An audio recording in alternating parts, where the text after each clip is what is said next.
Happy birthday to you. Happy birthday to you. Happy birthday, dear mom.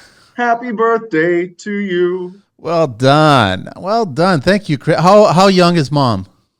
She just turned 57. Oh, she's great. That's a nice little gesture there. It's great to open up the show that way. Happy birthday. Yeah, Thank you, I think Chris. so.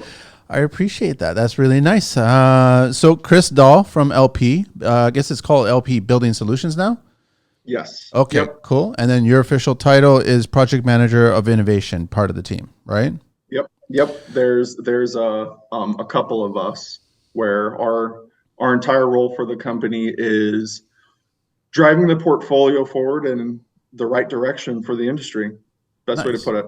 Nice. I know that I've always bumped into you guys whenever I go down to IBS or any of the other shows that I go to. You guys are always there and sharing a Mhm. wealth of knowledge, which is always great. And you'll always, if you're a contractor, or tradesperson, you're in the business and you're stepping around the trade shows and you come across their booth, just do yourself a favor and hang out there for a little bit because there's more than enough like-minded people there that want to share what's going on and what's coming down the pipe, right? So that's part of the team that you guys are all about, right? Like you guys want to innovate, learn new things, try new ideas. Yes, absolutely. And with something like IBS, I absolutely love the opportunity to do that. I was it last year? It was in Orlando, I think. Yeah, it's going to flip Um, back and forth, Orlando and Vegas, back and forth. yeah, Yeah. Vegas is next year, but Orlando, I think I was there from the time it started to an hour after it ended every single day because that kind of information, I mean, granted, my hip was killing me. I have like a bad hip. I can My hip was imagine. killing me by Yeah. the last day, hated it. But the amount of information that people like me and my team get from that is so invaluable where it's that intangible anecdotal speak that us at corporate normally don't get in an email way. And I think that's an issue with, a lot of work we do sometimes, to put it simply, we need to go touch grass. You know what I Yeah, it's mean? And I something agree like with you. IBS is a way to do that. Yeah, it's boots on the ground. It's a great way to speak to us, and then we want to speak to you guys. So we're getting ahead of Yeah. ourselves a tiny bit. I just want to share with everybody. So Chris.Dall at lpcorp.com, right? That's the email there. Yes. Okay, cool. And then yeah, I just want to do a shout out real quick to Covenant Construction and who was it, Angelina, that gave me this shirt? Oh, Dan Wall. Sorry, I totally forget. Waldo, the Tyler. So Dan Wall, because he actually works with Covenant. So I just wanted to give him a shout out. I'm wearing his tee. I forgot to mention that I was wearing his tee on the other show there. It was the first time. Chris is like a blur now. I'm constantly wearing someone else's tee, and I just wanted to give them a shout out. But right over now, I want to talk all about. Let's start with that IBS. I mean, it's a great when I got into construction, I didn't even know about the International Builders Show. And I Hmm. was going to the shows that we had here in Toronto. The biggest ones that we have is Construct Canada, which is basically a mini version compared to IBS. And also Hmm. IBS is the same time that KBIS is going on as well too. And then there was one year that I attended where I was actually there for the whole week, and it was the design thing. So I got an opportunity to be a part of that whole the market. That was Yep. just overload, and it was extremely well worth it. 7 days of just full tilt construction, design, everything to do with everything, and I really loved it. So it's a great show. I can't imagine. I feel for you guys and girls that actually run the show and walk the show, and everybody comes up to you guys and millions of questions that are asked, but it's nice that you guys have product displays there. You have cross sections. We start talking about reality. We start putting it all together. We start Yep. making, you guys probably hear from us and we hear from you guys, right? So some of the things that you guys are planning for next year, can you share? Is there anything that you guys can touch upon? Um, that's a lot of that's still in the works. The thing that I know is it's going to be an emphasis on uh well, definitely one of the products we just launched, Nova Core, but it's more of an emphasis on demonstration and kind of, proving these products benefits in person. Got it. That's what always gets the most people to our booth is showing rather than telling. Because it's important that we have to do that. That in the construction industry, it's not about. I'm not diminishing reading or anything like that. I'm just saying that hands-on is extremely important in construction. best sales tool. Yep. It is for sure. So where do you want to begin, Chris? Like, how do you want to? You guys have always been innovators to begin with. You guys are always coming up with some new products that are coming out, and basically, I love seeing LP and other companies like that are showing the way instead of following.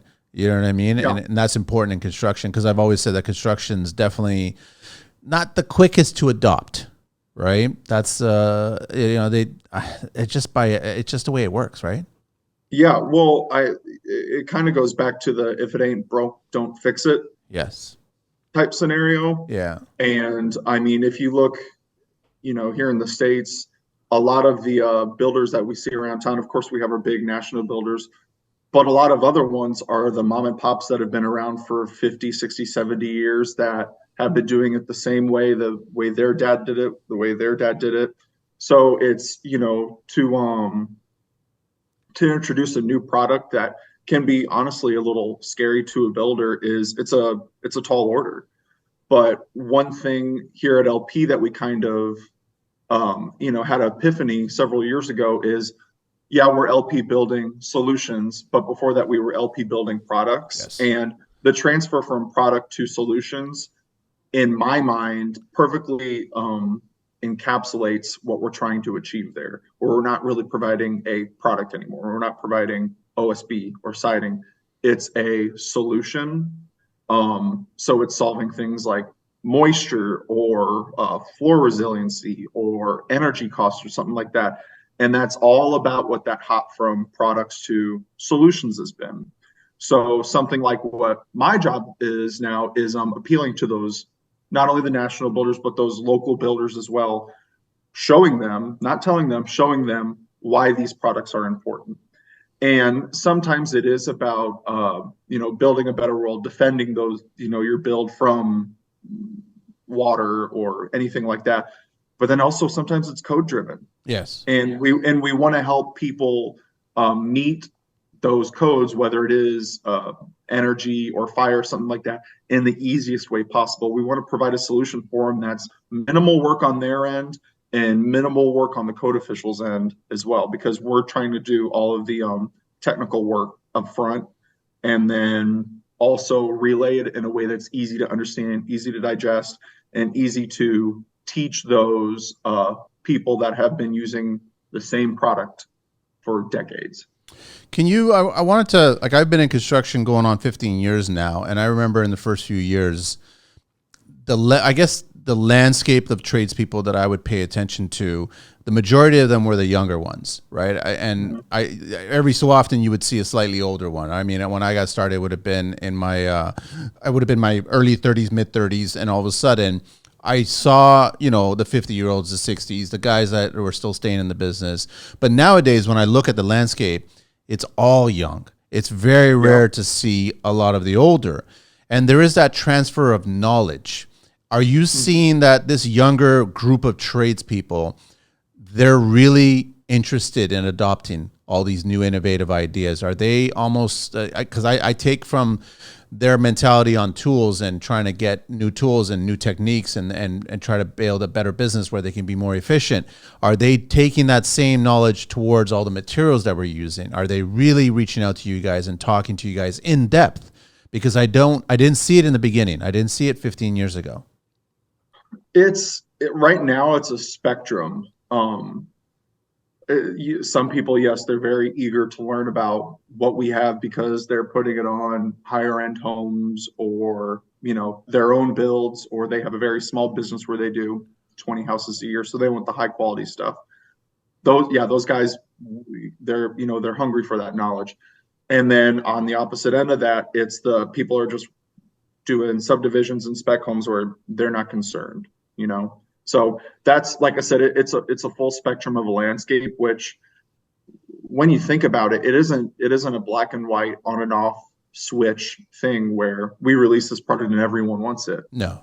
We know that it's gonna take some adoption time. Yeah. You know what I mean? Yeah. So, and the way I kind of frame it up as someone that develops these products is I'm a very metaphorical person, or I always need to find some kind of frame of reference to help make my world make sense. And one thing that I've been thinking about recently was whenever the iPhone was released, I think like 15 years ago. 2009, 2008 or whatever. Yeah. Okay. Yeah, yeah. Half of the people didn't have it, half the people thought it was too expensive, blah, blah, blah, blah, blah. And you knew that adoption was going to be difficult. But then look 5 years later, look 10 years later, now look 15. Every single person has an iPhone. And you have to think in terms of adoption and people wanting it and people interested in how to use it.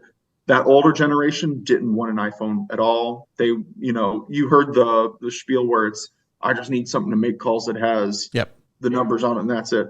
And we're like, okay, cool, whatever. And now they're first in line to be playing Candy Crush and they're on the Yep. Facebook and all of that, Yeah. They're using So it. They're using what they can learn. Yeah, I agree. exactly. And it's people like Apple where they look at that and say, okay, how do we make this more simple? How do we make this more digestible so we can grow that adoption? So finding that point of reference for me makes my job easier because then I can kind of place myself in that state of mind and figure, okay, it's a spectrum with the builders right now. We have some people that are eager to learn it and are excited about this. And then we have those people that we, need to wrap our arms around a little more, develop more resources around it, and make new building products a little bit more digestible for them. So, I mean, you guys have a big task. I mean, LP's not a small fish in the whole scheme of things, right? And you're dealing with all of America, but you're also dealing with 4 different seasons. So you're dealing with the extremes of one end to the other end. You're dealing with millions of different kinds of builders. How are you guys already forecasting the next 10 years of construction? I think in the last 10 years, construction has dramatically evolved compared to, I guess, the 50 years before that.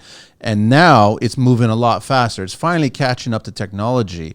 And I'm sure that you guys internally, and you can't share this, but I mean, if there's some insight that you can share, what are you guys looking out forward into the future? 10 years from now, what's the construction landscape going to be? Are people going to get more savvy to building their homes better because they're going to want to plant roots for longer? Is that the idea that's going on right now? Yeah, absolutely. The way that we tackle innovation at LP is it's a solution, right? But it's a solution to a problem. So we do a lot of work on understanding those problems and we attack it from a pillar standpoint. And that's what we try and forecast and foresee down the road is, okay, we know that energy is going to be an issue. So that's one pillar that we try and figure out. Then we know moisture has been an issue. That's not going away anytime soon. So that's something that we figure out. And then we have a third pillar for stuff that's fire, wildfires, or anything that's code driven. So you can kind of see the way we set it up is we look at those problems and then we fill in those gaps for solutions. So thinking 10 years down the road, those are the things that aren't going anywhere. You know what I mean? Yeah. Out of those, it's not like in 5 years people are going to say, okay, energy savings isn't a thing anymore. No, that's not going to disappear anytime soon. I think that would probably be the one that's always going to be number 1 versus a number 2, 3. But I guess energy fights with weather, which is basically water, but also fire is another issue as well too. So, I mean, what are we doing, I guess, when it comes to energy efficiency and trying to build better? And I get it's that early adoption with the tradespeople trying to figure out a different tool or different technique for their building, right? And it's hard to tell those. Yeah, techniques are really, so it's like, it's hard to tell an old dog. And I'm not saying that they're all old dogs, but it's your young tradesperson is only as good as the older tradesperson that taught them. And they pick up the same kind of quirks or positive, negative. Right. So it's being passed down. Hopefully they're also sitting down going, wait a minute, what if we tried this? Right. So energy, I totally agree with you, is a huge one. So what kinds of things can you share that are we going to look at, or are we currently doing that we're going to try to expand and even create more for energy on a building platform? I'll speak to the stuff that we currently have on the market, and that is our NovaCore thermal insulated sheathing. And that addresses, I guess, kind of a technique where it's continuous insulation that addresses thermal bridging. those are two terms where if you're not really familiar with it, that can scare you from a builder standpoint, where it's like, what the heck is he talking about? Well, it's So we have code for us here, right? So we have to have it now. Gone are the yeah, days that we can only put OSB or any kind of sheathing on the exterior. We have to actually have that installation on the exterior now.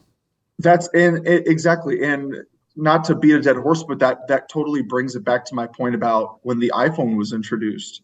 Then, you know what I mean? Having something like this is, you have to have it Yes. now. Yeah. You know what I mean? It's not a nice to have, it's a need to have. And that's something that we at LP are continuously trying to understand, is what is currently a nice to have that we know is transforming into a need to have. And NovaCore is a great example of that concept. But beyond that, we also have the Tech Shield, which is going to be the radiant barrier roof sheathing. Okay. So it's OSB, and then it's a layer of radiant barrier, kind of thing like foil. Okay. On the bottom of it, what you do is you install on your roof with the foam facing downwards, and that's just going to help lower attic temperatures. So a good way to kind of explain without showing you is at IBS, at our booth, we have a kind of like a mock roof built in this box, and we have a heater in it. And on one side of the roof is Tech Shield, and then we have a wall, and then the other side is just standard sheathing. roof sheathing. Yeah. And we have temperature gauges in both of them, and you can see the temperature difference between both sections. Well, how much of a difference are we talking about? Like double digits, or?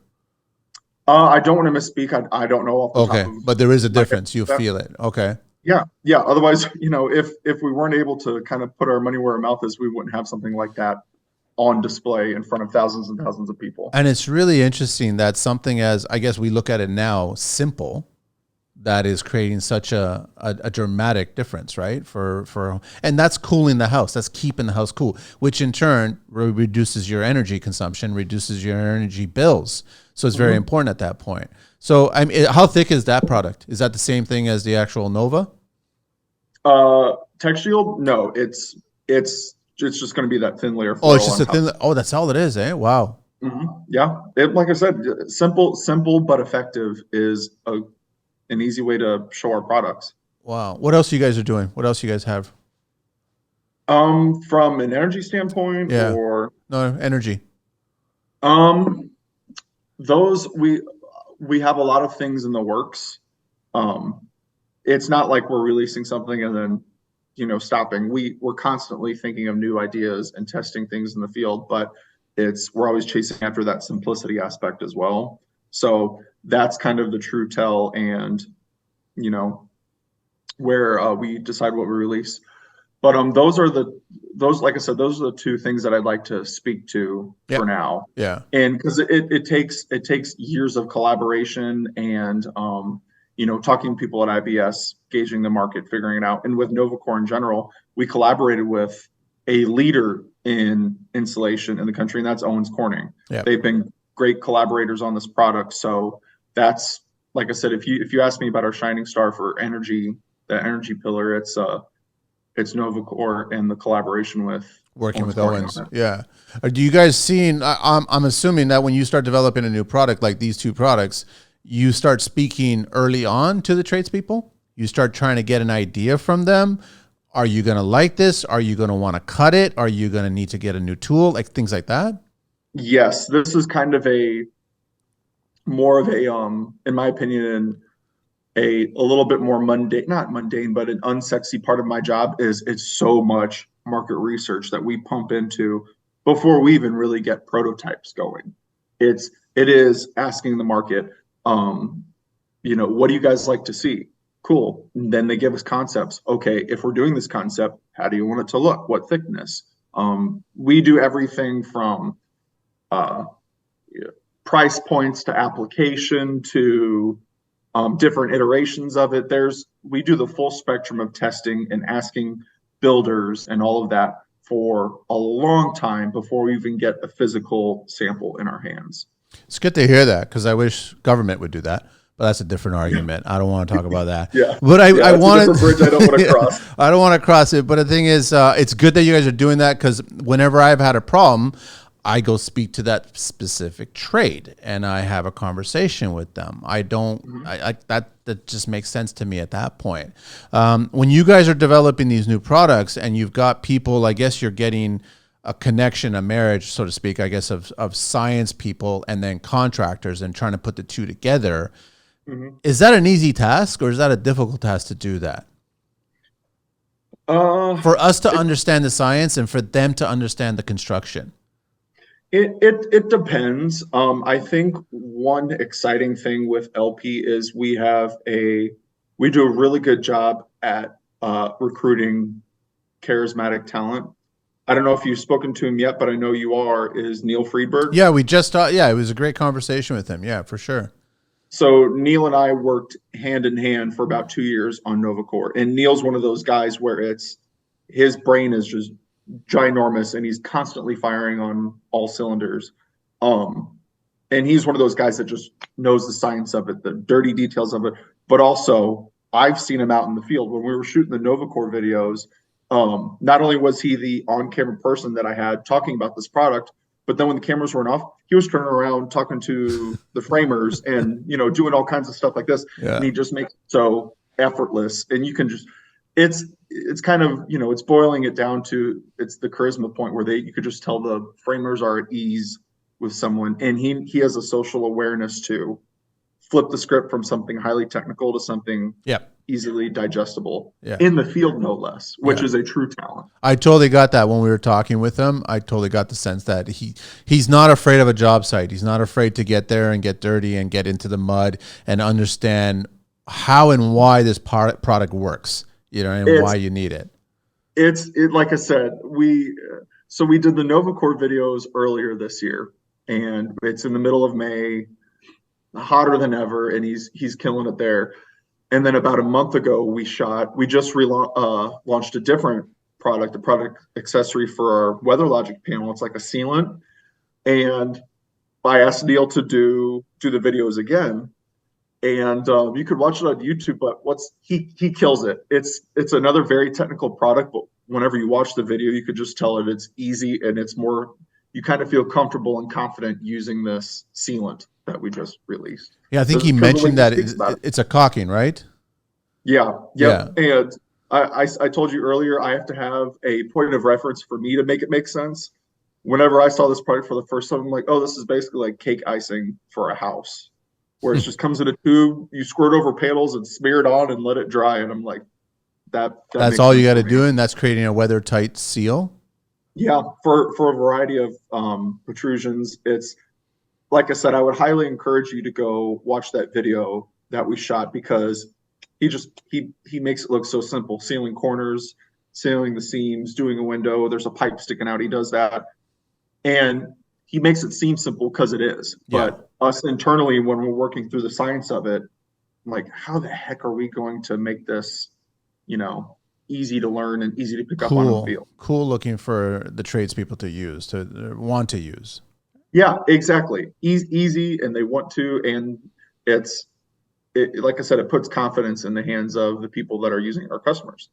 Chris, I wanted to get an idea. Am I fair to say that a lot of, I guess, innovative things that we would see in a custom resi or a track building is kind of getting filtered down from commercial construction? Like, I guess, smaller or simpler versions of it?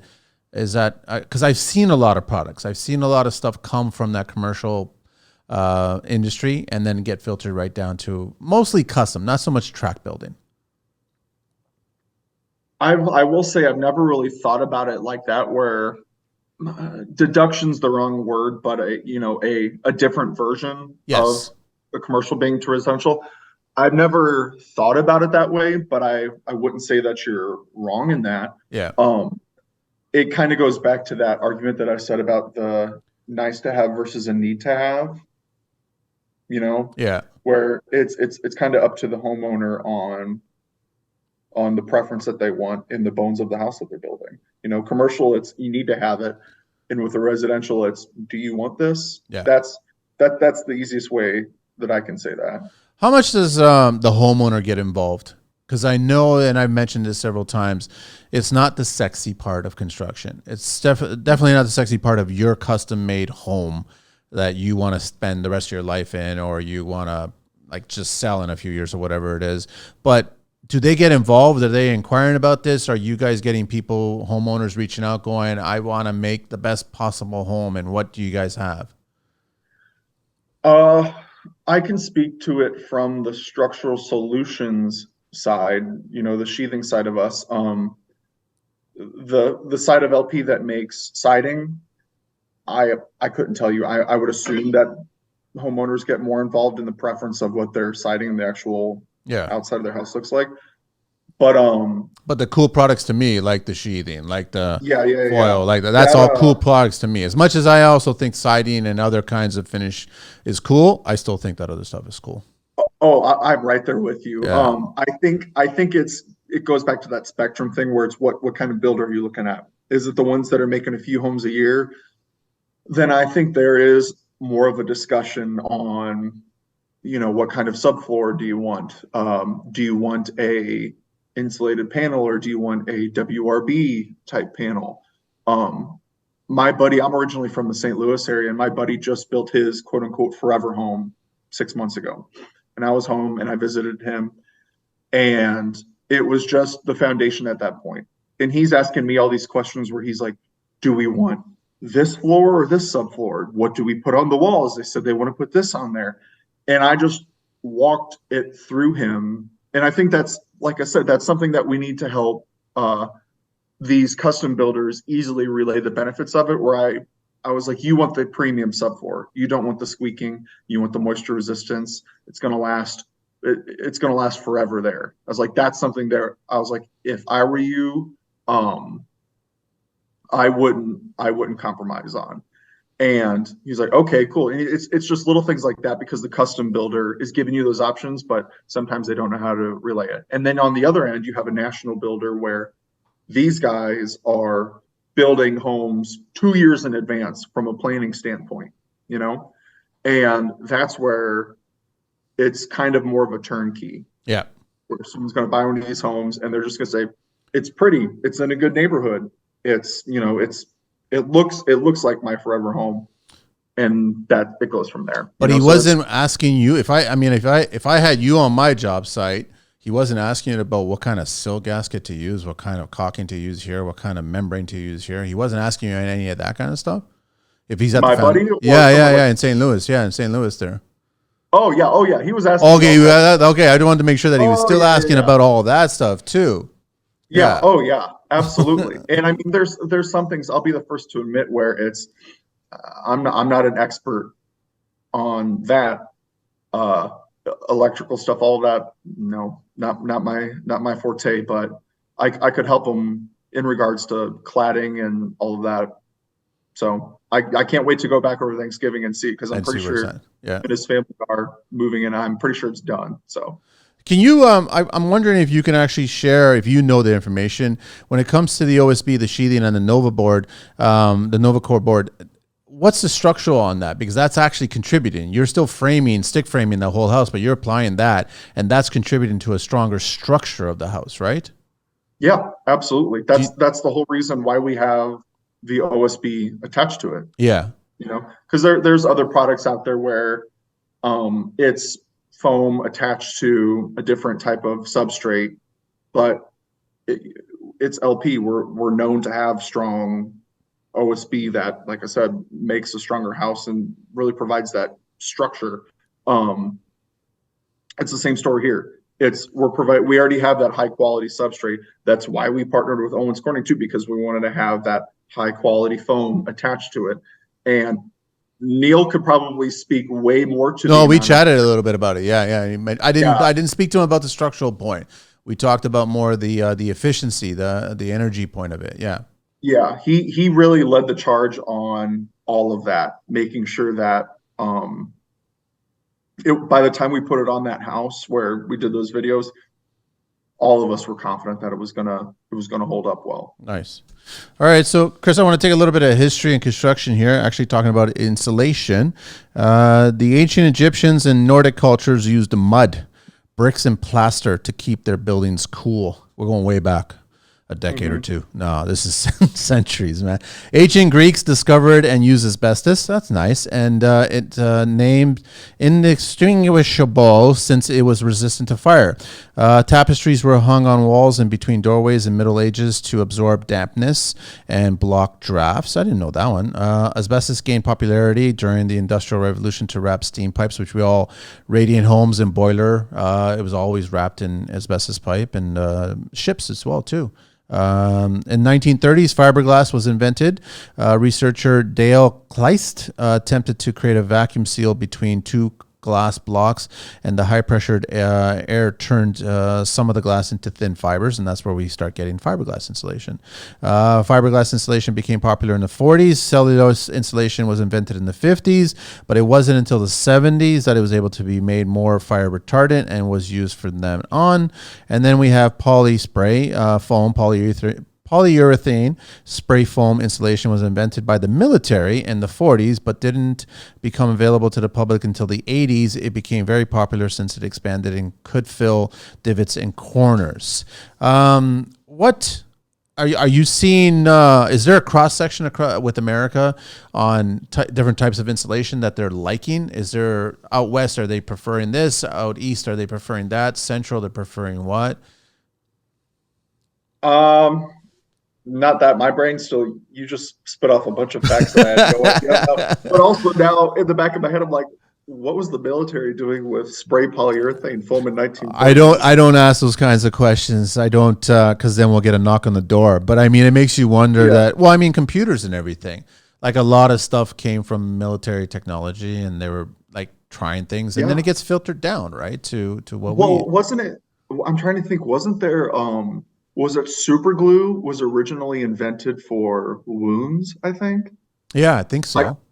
and then the same thing with duct tape. Like duct tape was invented for something completely different too. And nobody And I know uses it for ducks, right? yeah, yeah, exactly, right? Yeah, They use it they're for not. no. It's true. It doesn't matter where. Well, I could go on and on. Post-it notes, everything. Everything's always you try one thing for one thing. It doesn't work out, but it's applicable for something else. So Yeah, I can yeah, only yeah. and I mean, I'm always fascinated by construction history, where things came from and how it all got started and how far back it goes and all. sometimes it's happy accidents. Yeah, that's exactly It's it. it's so strange. I mean, even like we all know what asbestos is now, but when they were using it, back then there was a different thing that I saw recently where and I'll answer your question here in a second, but it was in The Wizard of Oz. There was a The rumor that snowflakes. Yep. yeah, the snow Yep. before they get to the city, that was All asbestos. asbestos. So like, you've got to be kidding me. And the dude that played the Tin Man wasn't the original guy for the Tin Man because they put metal makeup on his face Yeah. and he had like almost died from I it. know, I know. So you can't watch the movie again knowing all this stuff that was going on. Going, okay, so I'm watching people literally die right in front of me. Well, no, the that one scene where the witch set herself on fire, the girl that played the witch actually had third-degree burns on her face Oh, because I her didn't know makeup. that one. Okay, it's Yeah, just like what a violent movie for something that's so. But anyway, getting back to that preference of insulation. Short answer is no. It's kind of like the thing where people have been using it for decades. It's just adopted, and that's what's in the country. And I can say, yeah, we're starting to slowly see the transition over to the insulated sheathing that sheets of the our product Novacore or the pink board. That's what everything's going to because it's addressing what I mentioned earlier, the thermal bridging and the continuous insulation concept. But what you pretty much see now is the batt insulation in between the studs. okay. That R13 fiberglass batt insulation that you can get at any big box store, Home Depot, Lowe's, Menards, things like that. Well, it's good to see that. I mean, thermal bridging's become part of the conversation now. It wasn't that way 10 years ago. You only spoke with certain people like Neil, that you would actually have a conversation about thermal bridging and trying to understand what all works. But I mean, people have been discussing and building techniques since the 70s. They understood that that's how it worked, and then you needed to stop that. So there was a way to do it. But now it's as common as nails. You're just like, it's just part of that conversation now. It's kind of, it brings it back to that iPhone thing where the more time goes on, the more people are more comfortable with it, and they can sit with that concept in their mind, and it makes it more simple. I don't know if Neil bring up the jacket, cooler, ribs No, metaphor thing, no, Novacor? no. So one of the easiest ways that he explained the concept of thermal bridging without showing me piles and piles of PDFs of data, um, was if you think about it when it's cold outside and you want to stay warm when you go outside and it's cold, do you just rely on the meat in between your bones to keep you warm?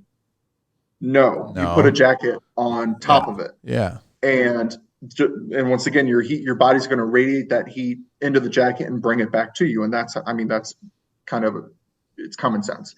So think of that in terms of the house, where you Yes. have the ribs are the studs, and then the insulation is going to be the meat in between. That heat's still going to escape through the studs, and that's the same concept of what we're trying to achieve with continuous insulation. Is Novacore is kind of like putting a jacket on your house, so when that heat does transfer through the studs, it doubles back. Once it hits that XPS Yep. foam, it doubles back and brings it back into the house. Stays in the house. You're not wasting energy. It's not. I mean, that's how the older homes were, but they were designed that way to breathe, to escape. But you were also dealing with thicker walls. You were dealing with a fire source for either cooking or for fireplace for warmth. So that just, it retained. Everything was made out of stone, so then it would just retain the heat as well too. It was different. Yeah. It was completely different. Yeah, especially after I started working with LP and kind of wrapping my head around this industry and the issues and all of that, every time I'd go back to my parents' house, it it's interesting to look at, and at the same time, it scares me for what's coming in the future with my brother and I for what we're going to have to do to that house, because my grandpa built it by himself, and then my mom grew up in How it, far and back we then going? I think the house is approaching 75, almost 80 years Okay. old, Okay. and it's definitely been it was a garage, then it was a garage in a breezeway in a basement, and then they'd had bedrooms, and it's beautiful house, very well done, I will say that.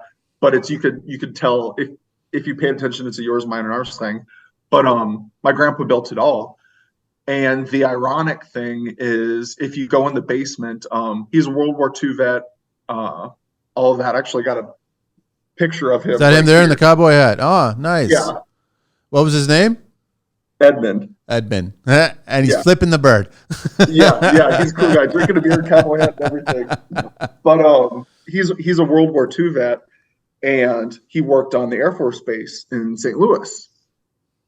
And his job, I don't know exactly what it was, but if you go in my parents' house now and you go in the laundry room in the basement and you look up, all the floor joists and everything are a metallic lead-based silver paint. And the reason why they are that is because when he was at the Air Force Base, he took the paint that they used to That paint they're planes, using on the actual, and he was and he painting painted it. that. Yeah. And I agree. I'm like, so when I tell you I get scared at sometimes when I notice Yeah, I this, can like, imagine. I don't even know and how. Yeah, how are you gonna? You can't. You can't. No, I'll, you yeah, you that's can't make it truly go it. airborne, Chris. You can't make it go airborne. It's gotta either remove it nicely, or leave it. Those, Well, and it's definitely it's been left alone for 70 plus years now. But I was looking at wow. it when I was home this summer, and I'm like, this is kind of reflective. And then in the back of my brain, I'm like, is this kind of doing the same thing that Tech Shield is doing, that radiant barrier? Because it is that metallic coating that would retain heat. So in theory, if It the is. basement's Yeah, if the basement's cooler than the first floor is, all that cool air, there's a chance that it could be getting trapped within that paint and just radiating there, it not is. going to, Yeah, it you is. know, That's interesting. yeah. But And it's don't even get me started no, but in it's still lead paint though, right? That's the thing about it. That's yeah, yeah, it's a little dangerous, but yeah. Okay, that's interesting. yeah.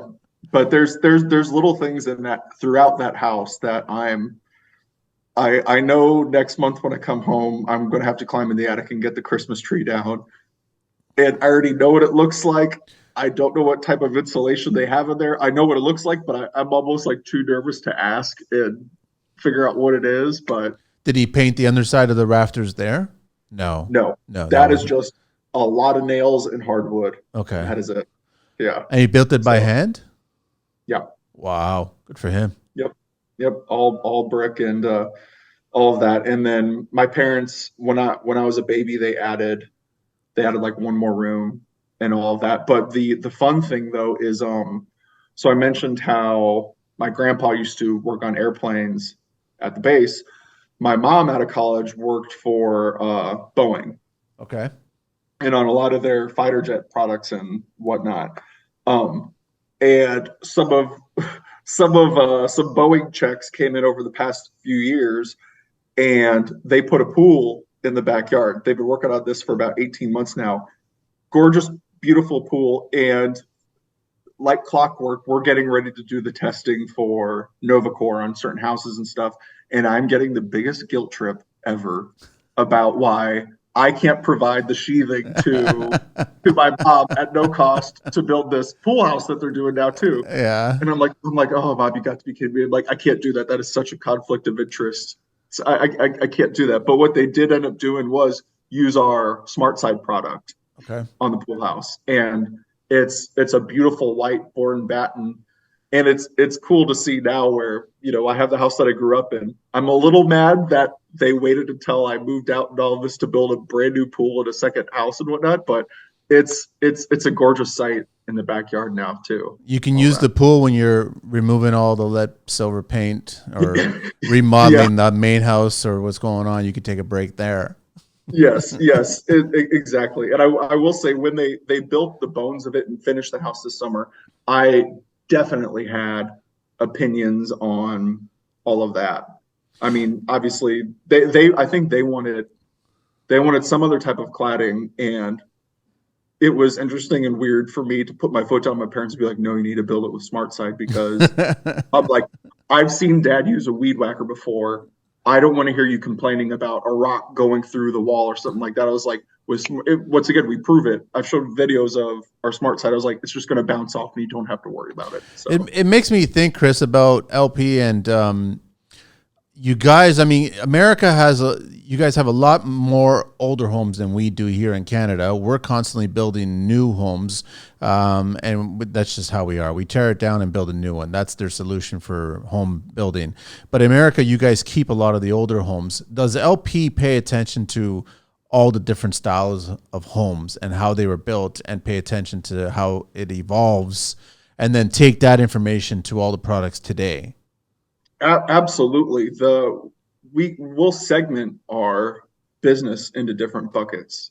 So I mentioned how we address solutions, fire, moisture, Yeah. energy, blah blah blah. We also have to address our customers that way.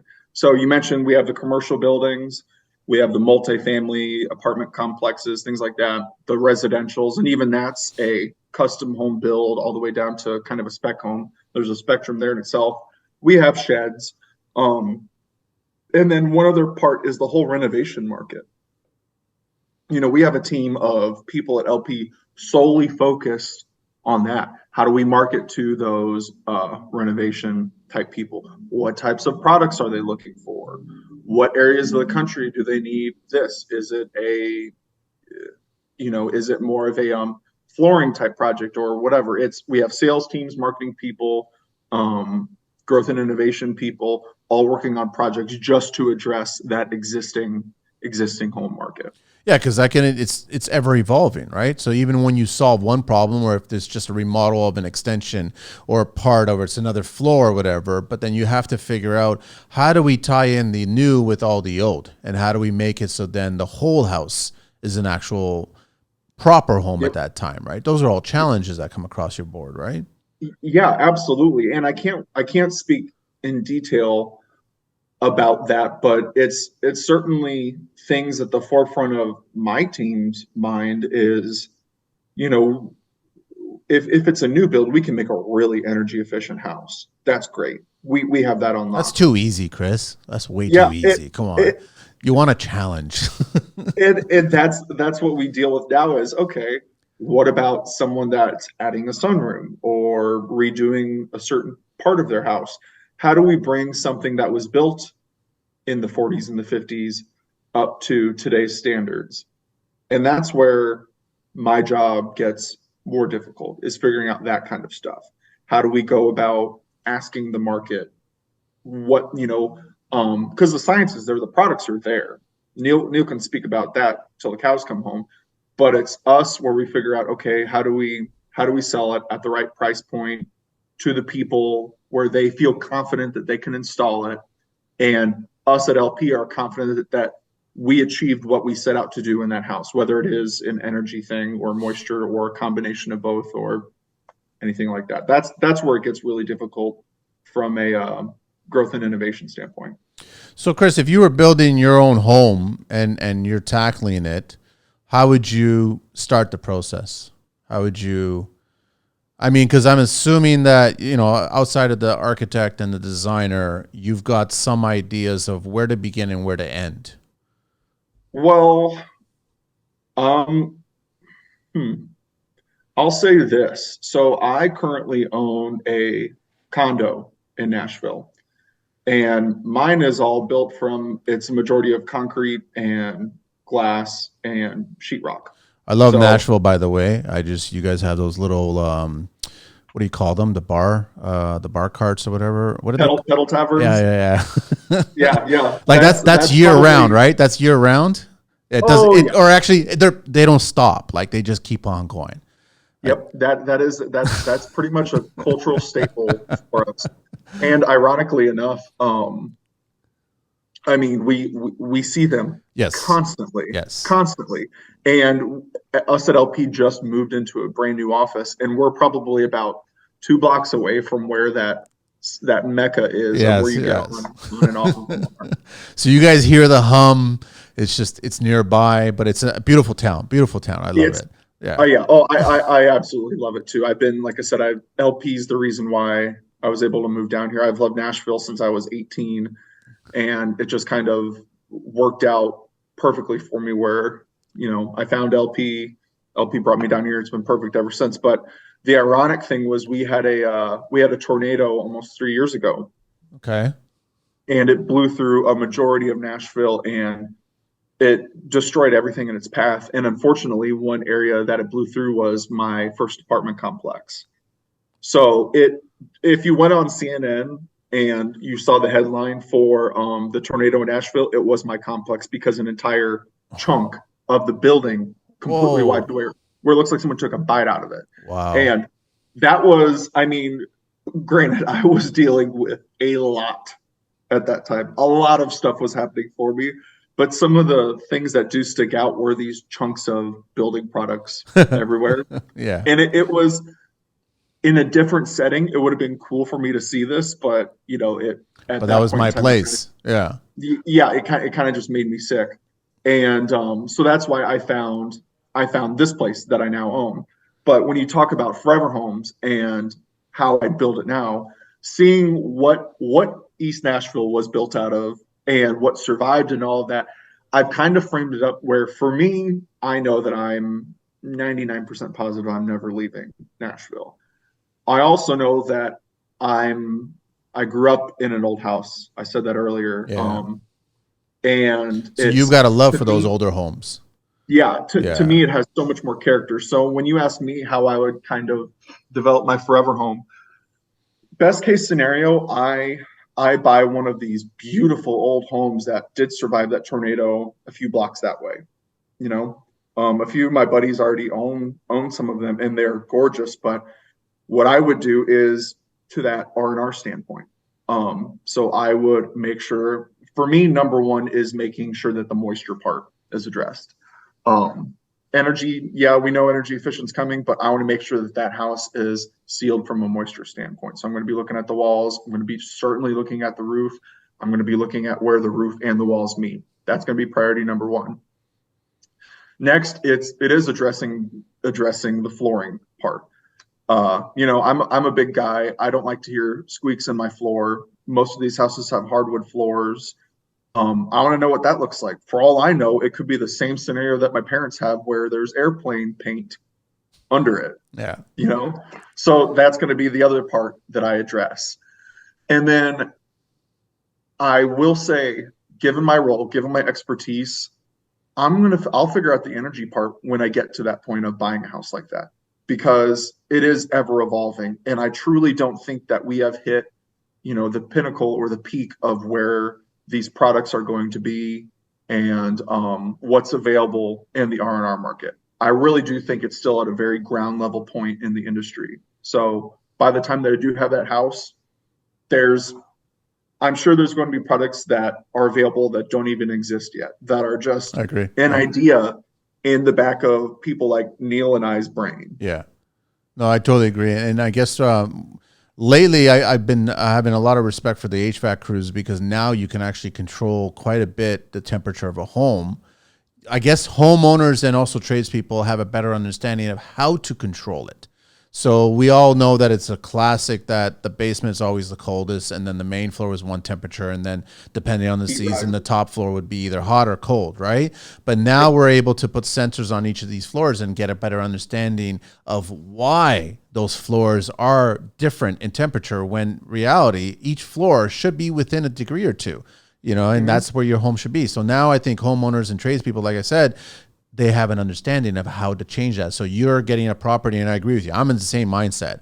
Get an older place. It's already got its strong bones, and then just figure out how to make it weather tight, how to make it energy efficient, and then build it from there. The last decorative component, all the bells and whistles and the jewelry of the home, so to speak, that's the last on the list. You have to figure out everything else before then. Otherwise, you won't benefit from all that jewelry. You won't understand it or appreciate it.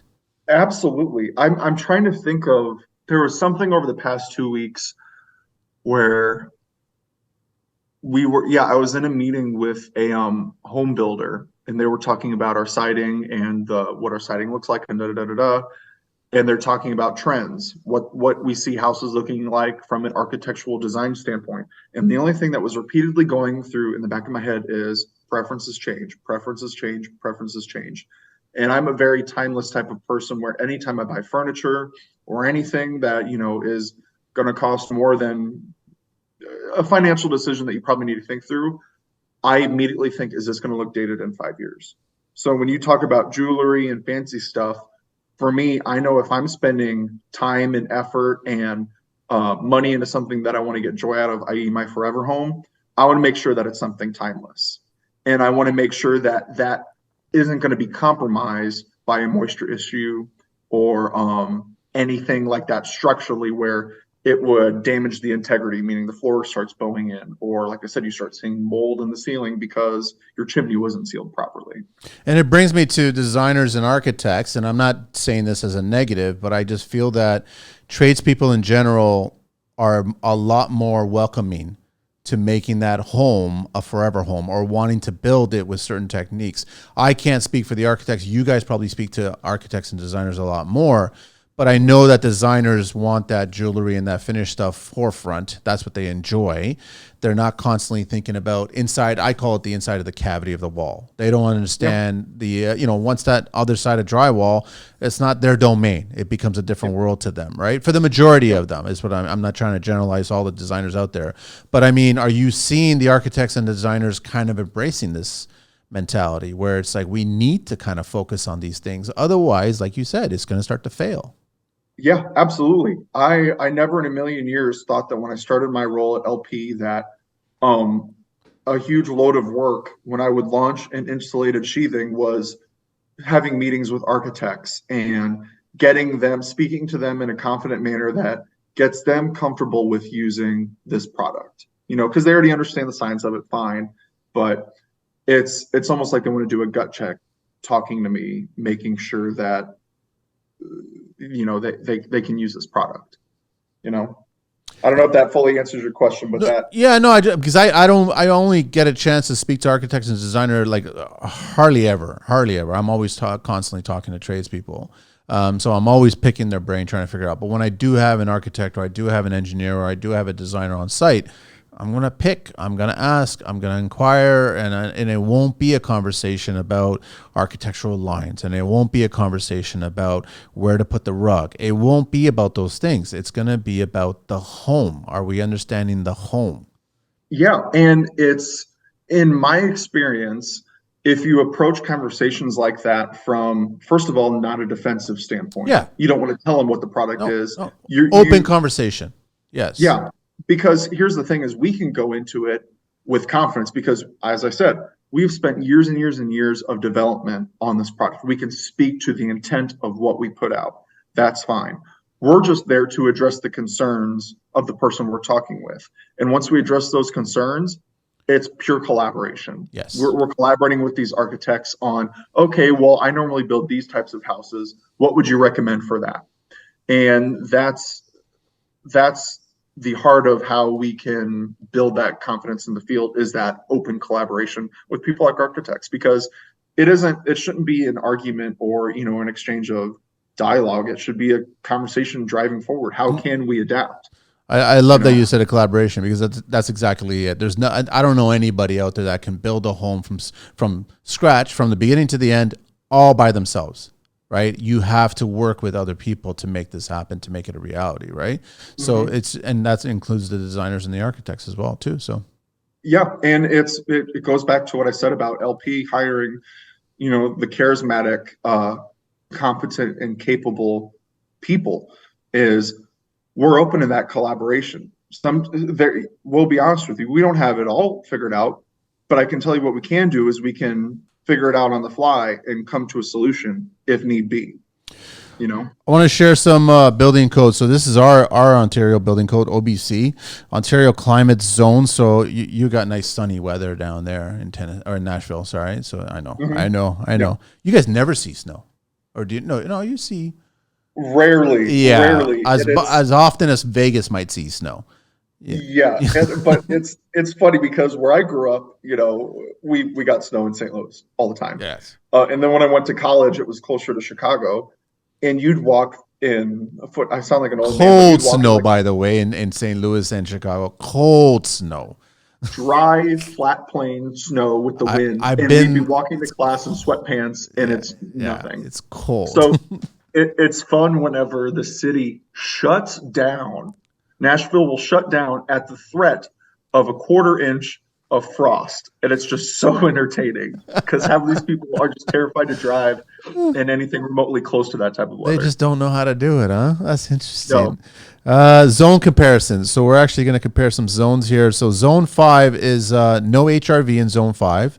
Highest ceiling below attic RSI is 8.67, which is an R49. This is all more towards Neil and things like that. Lowest is slab, which is RSI 1.96, R11, and then the average becomes R24. Zone 8, which I guess is closer to us, well, not as much as us, it's a little colder, would be ceiling attic at R48, lowest below grade is R15, and then the average is R26. Zone 5, again, HRV, no, that's it. How come there's two here? Oh, with or without HRV. That's why. So with the HRV, attic, you've got R39, and then slab, you got R11. That's with an HRV, and then the average is R22. Zone 8, again, with HRV is R59 in attic, R17 below grade, and the average is R30. A little bit of OBC. So Chris, at LP_pros, LP Building Solutions. I do love that you guys changed it to solutions now instead of building products. Because it makes a lot of sense. Yeah. We're, like I said, we don't want to sell products. We want to sell solutions, something that's going to bring the builders and the homeowners a peace of mind rather than a piece of wood. Where do you want to go from here, Chris? What are the products you want to share with us? Like I said, I'm not sure how much I can share. We have like I said, I never expected me to be doing this type of job 5 years ago. I absolutely love it. And the reason why I love it is because there's something different every single day. We're addressing some kind of problem every single day. We're coming up with ideas every single day. I think there's probably a lot of people in the field that would be very interested to hear the types of conversations that Neil and I have about concepts, ideas, different inventions. We had something happen yesterday where we kind of invented something. 2 weeks ago, Neil and I were prepping for a different meeting, and we came up with something completely different. Okay. And it's like I said, it's I wish I can say more, but there's just the constant flow of ideas and all of that. It's so cool for what we have cooking up. But Maybe reach in out to the regards to military and give it to the military, and then they can release it about 40 years from now. you, the amount of times that we will look at external things like that and just get inspiration, it's cool. It's neat. No, totally. So there was something because the way LP works is we have basically kind of a idea bucket. Where anything, we will take anything and everything, put it in there, and give us all your ideas, because then my team can look at it and kind of frame it up and organize and be like, wait, this doesn't work by itself, but it could work with a different thing that someone came up with 3 years ago, and boom, you have a good product. But So I was sorry, go ahead. I was washing my dishes, I think, like a year ago or 2 years ago, and I was doing something and I'm looking at what I was washing my dishes with, and I'm like, hold on a second, because I was like, the way this is working right now could solve a problem that I heard on a call 2 days ago with one of the builders saying, "Oh, we're running into this issue in the field," and boom, I typed it into an idea form and it's in that bucket, like what I said. So Nice, Chris. I wanted to ask you: are there parts of the home right now in today's home that you guys are still problem solving, trying to figure out new ideas? Because that, like we said, the home is ever evolving. So, are there sections of the home right now that you guys are looking at solving those problems? uh, nothing that we haven't been working on for decades. It's not like we just discovered issues in a garage or issues in a shed or a patio or anything like that. That's always been on our radar. Um, I will say some interesting things did rise out of COVID, where it's the intent of a room in a house. So there's more emphasis lately on home offices, or the mixed use rooms, or it's people have their desk on one side of the room and their Peloton on the other, where 3 years ago that was a spare bedroom that got used once a year, and now all of a sudden it's a mixed use because it's all hybrid work environments now. Yeah. So it's more of the trend for the intent of what people are doing with their homes that we're seeing. Is that changing, You know, Chris? Because I'm seeing that people got a little tired of staying at home the whole time, and they wanted to get out of it. But I guess no, a lot of people are still staying home. yeah, it's kind of a we were smacked on the butt a little bit when it happened. From a trend standpoint, we're like, oh my God, people are really going for this now. Yeah, yeah, Just these massive renovations. They didn't have anything better to do besides go to Home Depot, get a bucket of paint, some shelves, and renovate the room. But still, what we're seeing now, though, is now that things are returning back to a modicum of normalcy, is what does that look like long term? yeah. When people are building their homes, now they are going to have that quote unquote mixed use space. So It's kind of that's interesting. You got me thinking about something where wouldn't it be interesting if you had homeowners that were considering doing a remodel and gutting a house like your scenario that we talked earlier about, and instead of taking that 5 or 7 day vacation, stay at home and literally breathe in your home. And what I'm telling you to do is that stay at home to find out what parts of your home don't work, don't yeah, do the purpose of that room, and try to yeah. get a better understanding. Because and quietly too, I'm not saying it's like stay at home and crank up the tunes and start learning all the dance grooves or like that. No, I'm saying stay at home, quiet as a mouse, and get a feeling of, okay, so the furnace went off or the AC went off or whatever, and try to figure out, well, why is it noisy in this room? Why is it not noisy in this room? Why is there a draft in this room? Why is there, like, stay at home and basically dissect the home. Well, it's or put it in a different frame of mind where it's things that you've just gotten used to. Yeah. And you don't even realize it's an issue anymore because you've been around it for 10 years. A good example of this is my my parents renovated. They pretty much gutted a third of the house almost 10 years ago. And because once again, preferences change. what we see now is the open concept kitchen, no dining room, blah, blah, blah, blah, blah. My parents originally had a small kitchen, a small dining room, a small living room, box, box, box. So when they redid it, they just blasted all of it away and open concept, put in hardwood floors. Beautiful. But now one thing that my brother said was when my mom would get up in the mornings and go to work, she'd get one of these Yeti cups out, right? And she put it in the brand new ice maker. And that thing would sound like a machine gun throughout the entire house because it's hardwood floors and plaster walls now, shooting ice into a metal cup. And before we really didn't have that because we had all those walls. So it's kind of things like that where sometimes changes could go the opposite direction, i.e., you wake up at 4:30 in the morning because you think a bomb's going off. Yeah. And it's just my mom filling up her cup. But it's opposite ends of the spectrum. Or even things like in high school, you'd sneak out of the house, and I would have the creaks in the hallway. Oh, I know. Yeah. You know what I mean? Where it's like, I can still think of it where it's a left foot, right foot, left foot to dodge it all. But it's things like what you just said it's addressing those where you get used to it. You don't notice it, but now it's like, well, let's address the creaks in the hallway. Let's pay attention so when to my parents did that renovation, the creeks are gone now, but now you have the ice fiasco every morning. Now, do you guys have products that if you were to fully gut a house and you can't rebuild everything, you got to still keep the walls? Are there products that you guys have that address that can be built, I guess, from the inside out, so to speak? Oh, yeah. You could do, I mean, if the floor is creaking, you could put our legacy subfloor in there. It's the stuff we worked with Gorilla Glue on, where it's just very, very rigid, stiff, that it's the anti-squeak board. That would solve the hallway issue.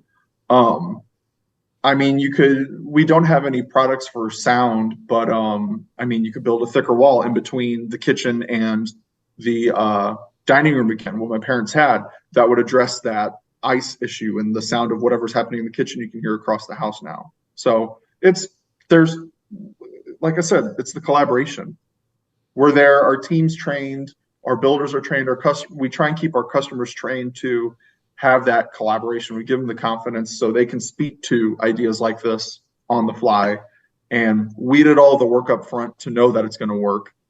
They just have to go, figure out how to use it in different settings. So outside of IBS and I guess market research, and you guys are talking to the trades force, how else are we getting this messaging?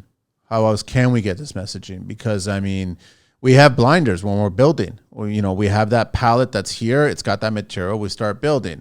When is there an opportunity for you guys to kind of intervene and all of a sudden try this out, other than the trade shows? We'll do events at lumber yards. It's one of my best friends runs this, and I can't even think of the name right now. But it's kind of a trailer that this is gonna bug me, and they're gonna get so pissed that I didn't remember this. But it's a product of our trailer, or a trailer of our products that just goes around to different lumber yards, and those local builders that do focus on that collaboration thing that I spoke of can go and see our products in action. It's a sledgehammer going off of our siding versus our competitors. Yeah, I saw that. I saw that at IBS. Yeah. Yeah, it's that on the road, and it's throughout at least the States, and I'm pretty sure it was in Canada. But it's our legacy flooring that's moisture proof, just dunked in water, just sitting there. It's the Tech Shield stuff that I spoke about. All of those examples where we're showing people in the field, not telling people on that. One of the things when I was developing NovaCore, really wanted to push for is putting the knowledge in the builder's hands too, because we can't always be there, but we looked at it, and so far we're getting great feedback, but it's the use of QR codes. That's a weird resurgence that happened in COVID, where you go to a restaurant, they still no longer give you paper menus. You just get doing QR code. Yeah. To me, I like that better, but I mean, I'm a millennial that grew up in that iPhone generation, so I'm comfortable with it. So one of the things that we did with NovaCore is right on that foam is a giant QR code.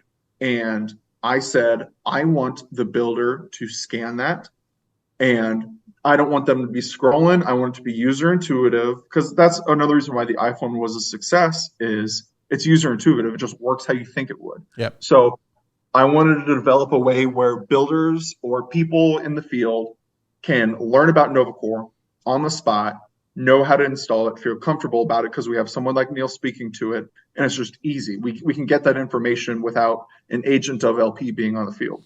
So when you scan the NovaCore board now, it takes you to a very quick web page on your phone. We have videos ready to go in English and in Spanish. We have sales literature ready to go. You can contact customer support if you have more questions. But the idea is, and what Neil, when he was speaking to those framers, right? Yeah. He was giving me feedback, and the builders were giving me feedback saying, a lot of our framers just don't want to waste time asking questions to us on how to use this. They would much rather just take their phone out, scan it, not have to talk to anyone, and learn for themselves on what the heck is standing in front of them in a pile of kind of sheets. true. Yeah, no, I agree. Yeah. So like I said, this is the first product that we've done that with, kind of embracing the 21st century. We're not stupid. We know there's going to be a wild adoption, and this could fail for us. But you're getting traction from it. Like you definitely. Yeah, we are. Yeah. We are so far, which I'm excited to hear, which means that idea worked, and that was another idea that I had, kind of speaking to the dishes thing earlier. I was at a restaurant scanning my phone, and I'm like, hold on, this might help adoption with NovaCore, kind of a newer product to the field. This could, every little bit helps. So is there any other products that you guys can share that you can, nothing else? The most recent one, what my mind's been wrapped up with all of October, has been that sealant. Yeah. So that's in addition to our WeatherLogic system now, where you can use it. You can use it with the tape. You can just use it by itself, but it offers builders another option that they may be more comfortable with. If they don't want to use the tape, they can use the sealant instead to use our products. And like I just said, how do you get that information out there? We know we have someone as capable and has that charisma, comfortability factor as Neil. So we shot those videos, and English and Spanish. How's that sealing with colder temps? It's still fine? Yeah. Yeah. Not an issue because we did all the work up front. Yeah. So both extremes. I guess you get really hot temps and then really cold temps, and it's totally working fine. Yes. I can't remember the exact numbers, but it's something absolutely ridiculous. And Neil rattled it off a few days ago. And I just remember thinking, I'm like, if a building or a house is approaching that temperature, the sealant is the least of their worry for what's going on. Yeah, their house is on fire, or the world is in a very dire state of peril. So I want to share a little bit of Green Book talk here, which is safety talk. Designated substances, a biological, chemical, and or physical agent to which exposure to a worker is prohibited, regulated, restricted, limited, or controlled. That's basically what it is. Installation may include two designated substances, asbestos and isocanates. I don't know what that is. I have no idea. Asbestos is found in insulation, wallboard, asphalt, adhesives, caulking, drywall, compound. I know that. Plaster and shingles. Asbestos can cause asbestosis, lung cancer, and mesothelioma. You know that thing. Dust. That's it. Yeah. So these are all two big words for me, man. Dust can remain airborne for over 24 hours. That I didn't know. 24 hours dust. Wow. Really? Airborne. Yeah. I guess it's just in dead air, or I guess it's just dead air. But I guess if someone walks through the room there, you're agitating and it's still moving at that point. So I guess it can still be airborne. Okay, broken into friable, easily crumbled, loose composition, and non-friable, held together by a binder such as cement, vinyl, or asphalt. As far as I know, asbestos was still being used as far as the 90s. Like our government, I don't know about the U.S., but our government was still allowing manufacturers to still sell it on the market because they had resources for it. I could not tell you. No, I don't know. I don't. Like, I mean, I'm just surprised that it was still like that. So that's it. That's all I wanted to share regarding designated substances, which is basically asbestos and stuff like that. Anything as we get close to wrapping up here and getting to the 12 questions of construction, which I'm always thrilled to find out more. Anything else you want to share, Chris? No, I'm good. All good? We covered everything so far? I think so. I don't know if beyond the final bit, I think we touched on a lot. I did. I don't even know if I asked this question when I was at the shows or I was speaking to LP in general. I mean, your products, they go outside of North America, don't they? Yeah. Yeah, that's Yep. what I thought, right? So they're used in other countries as well, right? Yeah, we have presence in Canada. Their LP South America is an entirely different thing. They have different products than what we even have domestically, where it's like antifungal, anti-mold boards in South America, Wow. different things like that. Yeah. Does it get Europe? No, it doesn't go. Does it go to Europe? I don't think so completely. I know we have more international, but I'm not sure. I can't speak to the details of that Okay. one. No, I was just curious. I never asked that question. I may have asked, but I probably wasn't paying attention at the time. All right. So let's get to the 12 questions. I just want to remind everybody, project manager innovation team, part of the innovation team. Is that the idea? Yep. Chris.Dall, and it's Chris.Dall at lpcorp.com, and it's LP_pros and LP building solutions. Ready for the 12 questions? Sure. Let's see how this goes. What is your favorite construction word? Construction word. Can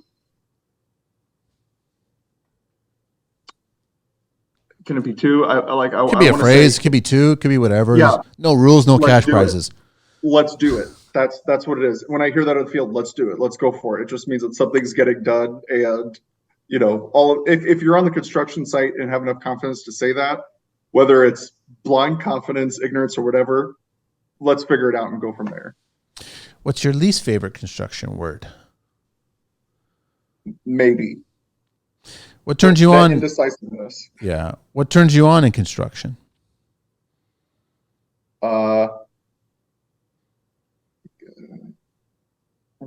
Willingness, like willingness to adopt, I guess. Yeah. What turns you off in construction? Stubbornness. What is your favorite curse word? Could be a phrase. Can I actually cuss on this? Of course, yeah. Something my mother taught me to say if I needed to, fuck off. Fuck off. Fuck it. What is your favorite vehicle? Jeep Wrangler. Least favorite vehicle? Any kind of hatchback. Do they still make hatchbacks? I'm looking at one right now. Like brand new? Brand new? No. Yeah. Brand new? I think this is an Audi across the street from me. Okay, I didn't know that they made hatchbacks still. What construction sound or noise do you love, Chris? Nail guns. What construction sound or noise do you hate? Buzzsaws. What profession other than your own would you like to attempt one day? I want to be a bartender. That sounds so bad, but I really, really do. You're in the right town. You're in the right town. Yeah. What profession would you not like to do? Cop. My dad was a cop. I don't envy him for doing that job. It's a tough job. It's a tough job on so many levels. Last question. If heaven exists, what would you like to hear from, if heaven exists, what would you like to hear God say when you arrive at those pearly gates? My word. Not you. I don't know, something like that. Chris, absolute pleasure, man. Thank you so much for being on the show. Really appreciate your time being on the show and sharing so much. Looking forward to it. Do you go to IBS? Are you one of the part of the team? Okay, cool.